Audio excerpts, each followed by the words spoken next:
Tallyn Da Silva and Lachlan Galvin. So Da Silva, Scott, reportedly has about 4 clubs going after him. Also, Galvin going to be testing the market in November 1. So how do the Tigers retain that duo? Because they want to keep them, obviously.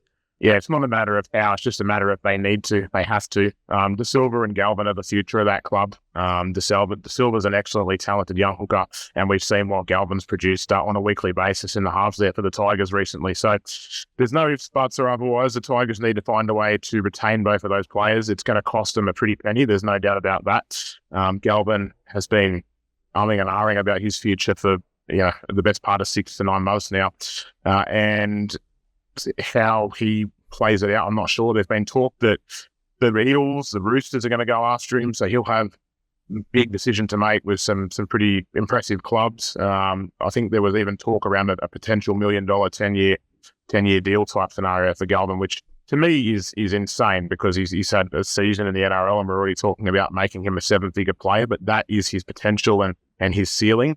It is very, very high. It's hard to remember a young half coming through as talented as him. Da Silva hasn't had the same level of opportunity yet, but there's no doubt that he's next in line for that number 9 jersey at the Tigers once Apasai Coruscant does hang up the boot or moves on, whichever comes first. I think the interesting thing about the Tigers there is that Da Silva and Coruscant are on contract at the same time at the end of next year. Both of those guys can go to the open market from November 1 if they so choose. And I think it's going to be difficult for the Tigers because if Coruscant wants to play on, they almost have to give him a new deal purely based on the fact that he's your club co-captain and he has been one of your best players for the last 2 or 3 years. But does that come at the expense of moving Da Silva on? I think it's a really intriguing situation, Retro.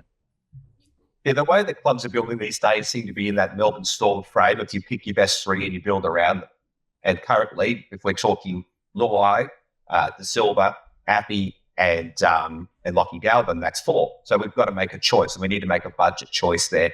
I would think in the long term, they'll probably pick Da Silva over Coruscant for the long-term play and hope that the littlest man with the biggest eyebrows comes through. But Galvin, I think for me, he's the guy you go after, and you do splash $1 million over 10 years to lock him down. We've learned recently with the ratcheting clauses in contracts that they do have a root, and so that could have a good long-term buy impact if the Tigers look to pursue him. I think that's your no-brainer. Don't get that some of the Eels speculation resulted because Lachlan Galvin liked the comment that someone left about the Eels. That was it. That's as far as it went. So I think he will stay a Tiger, and I think the Tigers would be mad to do anything else but you're right, Scott, working out all the pieces around him, that's the tricky bit. That's what the good clubs get right.